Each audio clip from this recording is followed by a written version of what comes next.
근데 그 당시에는 뭔가 되게 아는 줄 알았어. 근데 막상 설명이 안 될 때가 있어요. 이젠 아니죠. 여러분 앞에 서 있는 강사로서의 최적은 내가 이거 알고 있는데 설명이 잘 안 되네?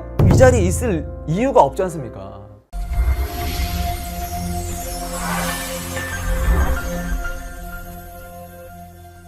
반갑습니다. 딱 나와 메가스터디 최적입니다. 이건 또 뭔가 제목부터 심상치 않고 화면에 보여지는 바에 따르면 공부에 대한 본질적 접근, 이걸 바꿨습니다. 딱 나와에서 Just with me로 바꿨습니다.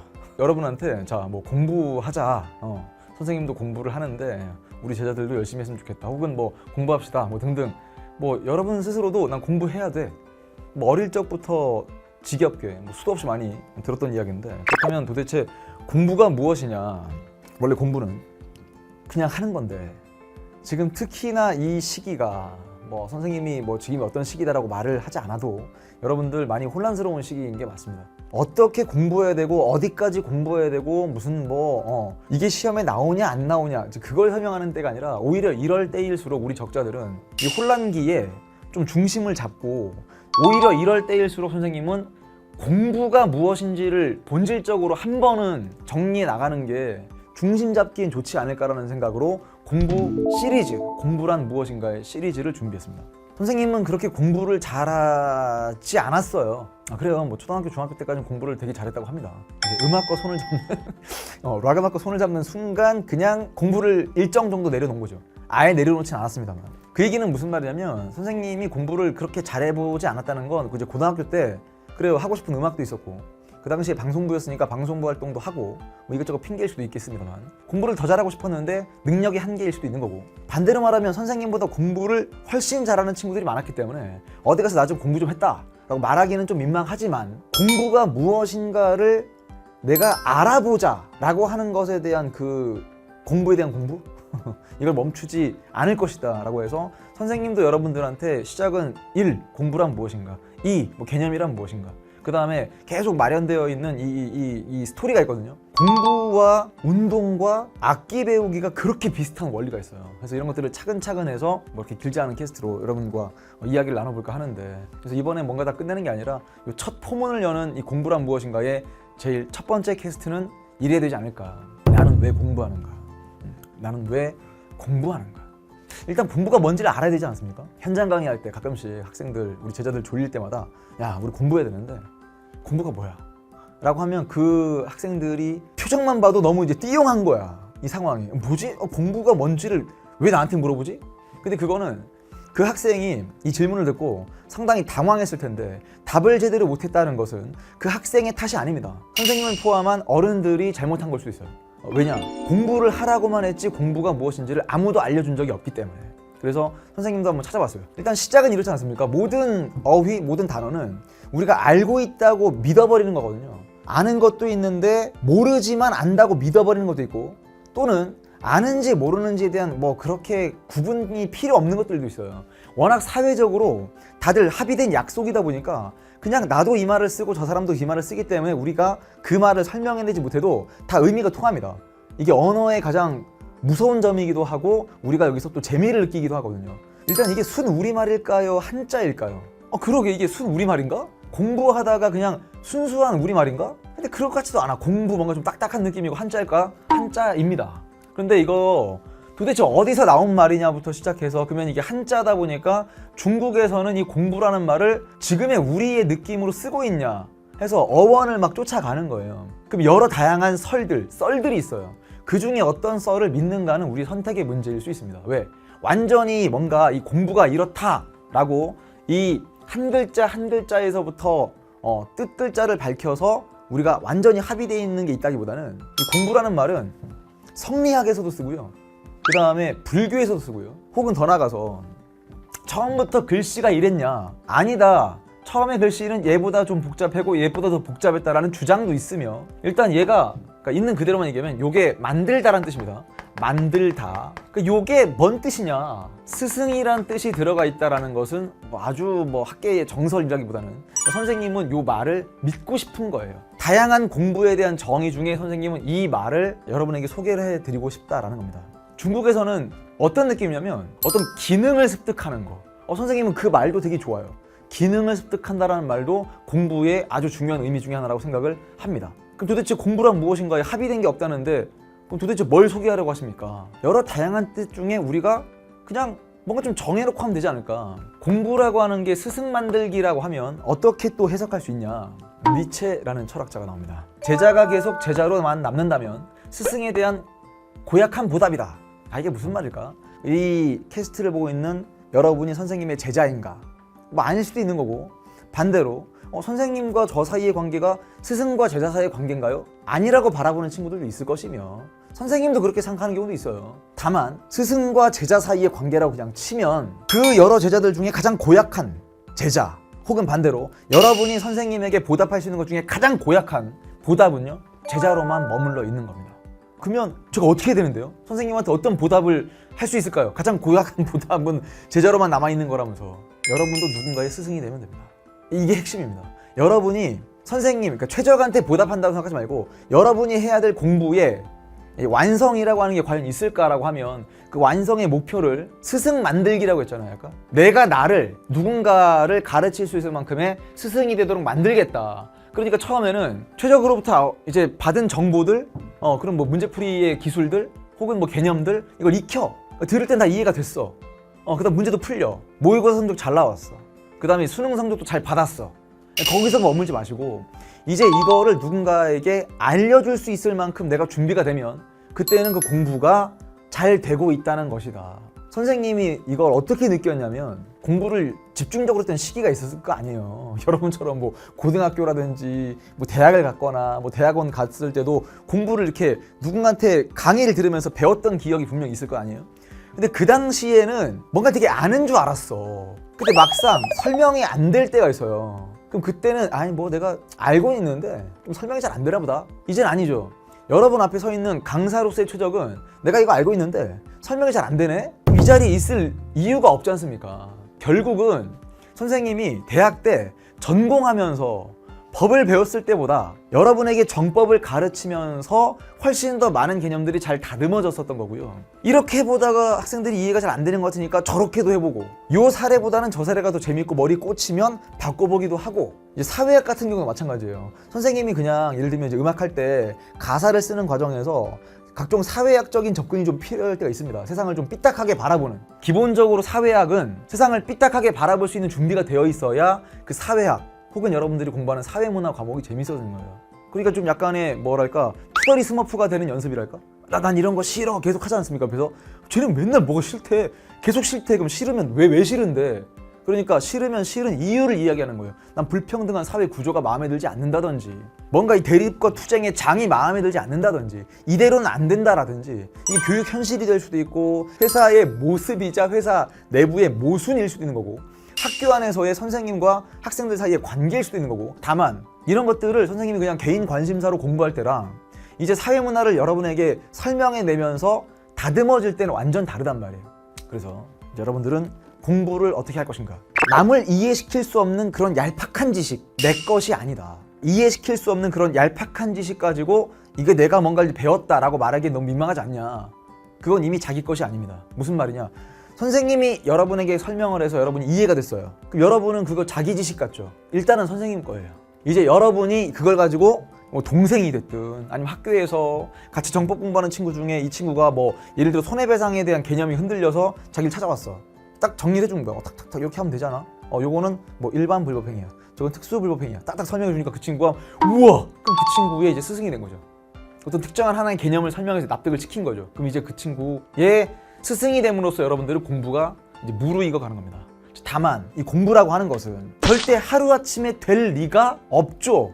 공부가 하루아침에 되면 어느 누가 이걸 못해요. 그래요. 어떤 특정한 과목의 특정한 단어는 하루아침에 강의를 다 듣고 이해를 할 수는 있어요. 근데 이제 우리의 목표는 뭐다? 그러니까 체계적으로 남을 이해시킬 때까지 한번 나서보자라고 하면 그거 하루아침에 다져지지가 않습니다. 자, 그러다 보니 공부를 중국어 발음으로는 쿵푸라고 읽는다고 합니다.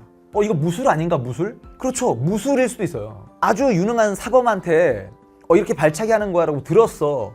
발차기를 저렇게 하면 자기가 잘할 수 있을 것 같죠? 사범의 정확한 동작이 바로 여러분한테 나올 리가 없습니다. 그러니까 이 사람들은 뭐 하루 안에 될 리가 없으니까 뭐 한 달, 뭐 1년에 10년에 몇십 년 동안 계속 기술을 연마하기 시작하는 겁니다. 그러니까 일단은 공부의 시작은 단기간에 무엇인가 될 거라는 욕심을 버리는 것도 아주 의미가 있겠다. 또는 공부를 이렇게도 봅니다. 배울 학자의 익힐 습자죠. 많이 알고 있죠. 근데 많은 친구들이 이 공부를 어디에만 쓰는 경우가 있냐면 여기만 쓰는 경우가 있어요. 그러니까 인강이 되게 좋으면서도 무시무시할 수 있는 게 인강을 하나의 관람의 대상 관람, 그러니까 이렇게 보고 있는 거야 계속. 와 보니까 다 이해가 돼. 선생님 설명 잘하셔. 쏙쏙 들어와.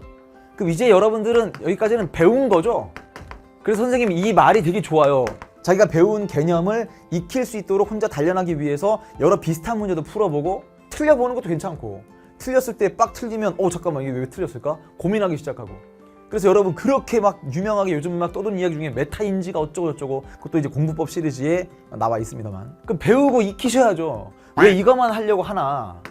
선생님도 그랬어요. 드럼을 너무 잘 치고 싶은 거야. 선생님은 이제 드러머가 아니지만 연구실에 있는 드럼이 멋있는 게 하나가 있는데 그냥 그걸 장식품으로 놓을 거냐. 근데 저걸 너무 잘 쳐보고 싶었어요. 그래서 그때 드럼 학원을 갔어요. 공부와 악기 연주의 비슷한 점, 거기서 우리가 얻어갈 것들이 무엇인가를 정리할 때 다시 한번 얘기하겠지만, 그때 갔을 때 그 드럼 학원의 원장님이 치는 걸 보고 진짜 감동을 먹었어요. 감동. 야, 이 악기가 내가 쳤을 땐 이 정도의 소리가 나오는데 저 사람이 치니까 진짜 딱 밟았을 때 그 느껴지는 울림 자체가 최적이 깔짝거리는 거랑 그 상황 자체가 달라. 소리 자체가 달라.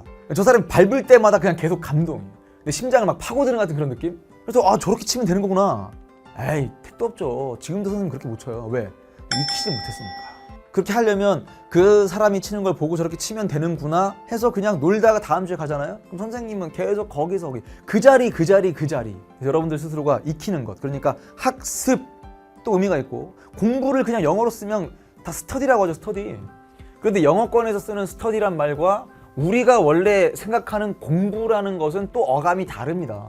얘는 연구하다 같은 느낌이죠. 연구하다. 집중적으로 그쪽을 파서 주제를 정해놓고 나서 그것을, 사회문화 공부하는 친구들은 연구 방법 이렇게 배우지 않습니까? 그게 사례 연구다 그러면 케이스 스터디 이렇게 얘기하는 거고, 그냥 누군가가 자 이런 케이스가 있어 듣고 끝내는 게 아니라 자기가 그런 사례를 탐구하는 거예요. 그러니까 사회 탐구죠. 원래 사회 탐구.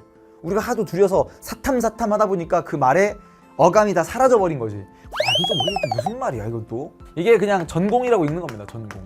현장에서 제자들한테 물어본단 말이에요. 선생님이 또 넌 어떤 전공을 하고 싶어? 그럼 뭐 대충 이렇게 나오죠.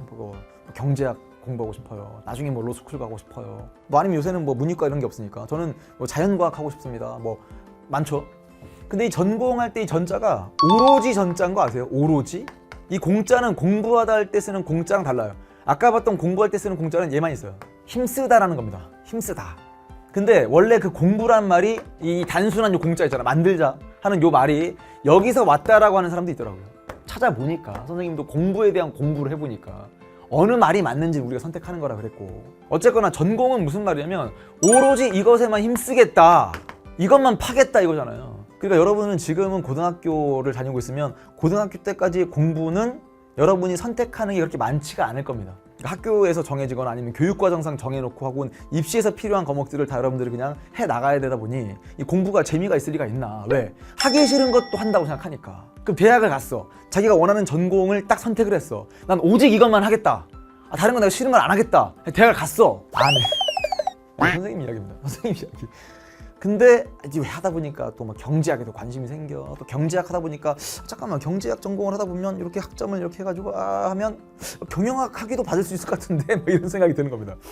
전공이라고 하는 건 저는 진짜 이 말이 딱 맞다고 보거든요.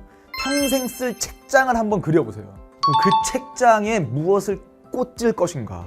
만약에 당연한 거 아닙니까? 자기가 정치 외교학과를 갔어요. 그럼 뭐 교양 수업도 일정 정도 듣겠지만 당장 거기 꽂힐 책들은 처음에 정치학 책에 관련된 것도 막 꽂히지 않겠습니까? 그러면 그걸 볼 때마다 그래 나는 여러 가지 했구나 그런 느낌도 있지만, 거기에 선생님이 예를 들어 식품영양학과 출신이 아니니까 책들이 거기다 무슨 막 영양학부터 시작해서 막 이런 것들이 많이 꽂혀있지는 않을 거 아니에요. 그냥 관심으로 보는 거지. 그래서 평생 쓸 책장에 어떤 책이 꽂히는가를 결정하는 것이 전공이겠다. 그다음 스펙에 관련 이야기를 좀 해드리겠습니다. 스펙. 취업에도 스펙이 필요하고, 심지어 요새는 막 뭐 결혼에도 스펙이 필요하다면서. 수시 입시 전형을 준비하고 있다라고 할 때도 스펙이 필요할 텐데, 스펙은 줄임말이죠. 이걸 잘 보시면 어떤 뜻으로 이해할 수 있냐.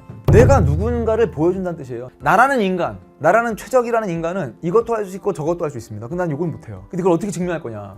어디 가가지고 저 드럼 한 3년 쳤는데요. 다 필요 없고 어지러운 소리 하지 마시고 그럼 뭐 증명할 게 뭐가 있나요? 그럼 드럼을 잘 친다는 걸 증명하기 힘들죠. 잘 친다 만다도 좀 애매할 수도 있고. 근데 만약에 이런 거 있어요. 저 요리 좀 잘해요. 그러니까 이런 거죠. 저 요리사 자격증이 있어요. 그러면 이 사람은 요리를 잘하겠구나. 어쨌거나 국가 공인이라고 하면 그 인정되는 정도가 더욱더 확실해지겠죠. 여러분 그게 스펙이에요. 여러분이 아무리 난 이걸 할 수 있어요, 이거 잘해요 라고 말로 하는 것보다 가장 좋은 건 증으로 보여주는 걸 수도 있습니다. 그게 바로 자기 스펙이 되는 거죠. 근데 그 스펙을 왜 또 말씀드리냐면 그쵸, 이 기능인 거예요. 기능이라고 하는 순간 되게 이걸 기분 나쁘게 듣는 사람도 있을 겁니다. 나 그 인간이지 난 기계가 아닌데 나에게 어떻게 기능이란 말을 쓰냐. 얼마든지 쓸 수 있죠. 우리 신체 기능이란 말도 쓰는데. 그러면 그 기능이 예를 들면 하고 싶은 기능들이 있어요. 최적한테 없는 기능이 있어. 돈이라도 주면 저걸 사올 수 있다면 진짜 사고 싶은 기능이 있거든요. 기타를 진짜 잘 치고 싶어요. 근데 선생님이 이제 손가락 구조상 요 새끼 손가락을 이렇게 힘있게 누르기가 힘들어. 이거 꺾여 이렇게 딱 누르면. 그러니까 안 되는 코드가 있단 말이에요. 얼마나 슬픈 얘기입니까? 근데도 만약에 이걸 극복하면서 누군가가 선생님보다 더 뭐 이렇게 신체 조건이 안 좋은 사람들이 기타를 잘 쓰는 사람이 있다면 그걸 보면서 희망을 갖는 거죠. 저 사람도 하는데 내가 못하겠어? 이런 식으로.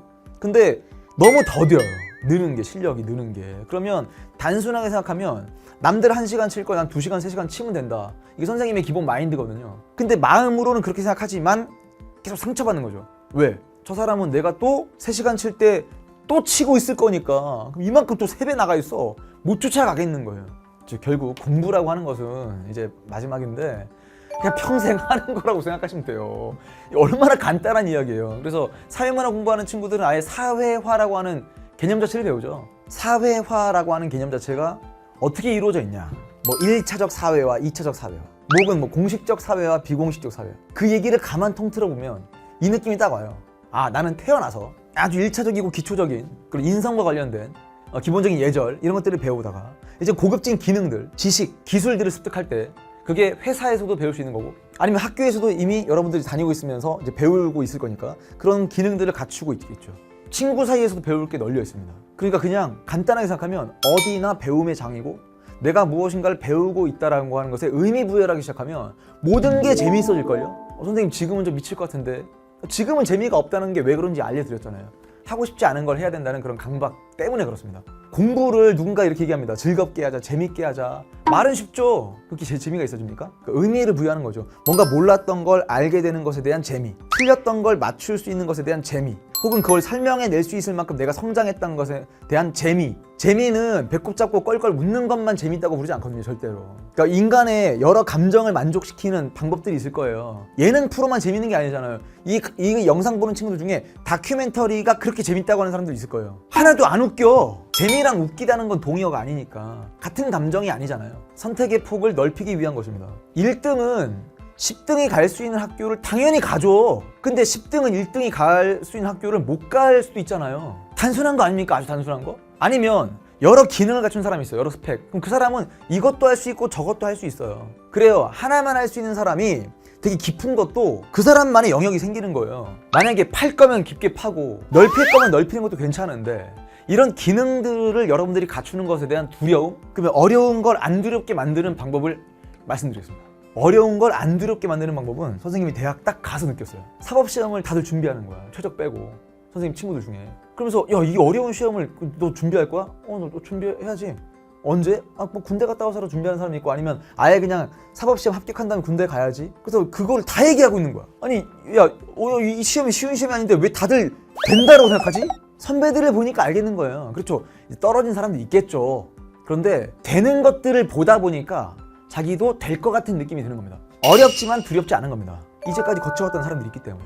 그럼 여러분들은 어려운 길을 두렵지 않게 간 사람들, 혹은 두려워도 일단 발을 딛고 보니까 나한테 낯선 거였구나, 하니까 되는 거구나. 그래서 그런 성공의 경험을 공유할 수 있는 그런 문화에 여러분도 한 구성원이 되고 그 안에서의 또 하나의 증거가 됐으면 좋겠어요. 저도 여기 하나의 증거가 됐습니다. 드디어. 이제 다음 2탄은 개념이란 무엇인가 입니다. 기대 많이 되시죠? 근데 선생님 강의를 한번 들어본 친구들은 개념이란 무엇인가에 대한 이미 기본적인 태도를 갖추고 있지 않을까 싶습니다. 개념은 이거다. 벌써 머릿속에 딱 그려지는 친구들 있겠죠? 인간 최적도 계속 더 세계가 넓어져서 나중에는 이 우주인의 한 명으로서 이 우주를 이해할 수 있는 정도까지를 갔으면 좋겠다. 인간에 대한 공부도 계속 하고 있으니까 다음 개념이란 무엇인가 해서 또 우리 공부에 대한 본질적 접근을 해봤으면 좋겠고요. 가볍게 시작했던 영상이 엄청 무겁게 끝나면서 개념이란 무엇인가 해서 또 뵙겠습니다. 마음의 평화와 평온이 함께하길 바랍니다. 피스 최적이었습니다.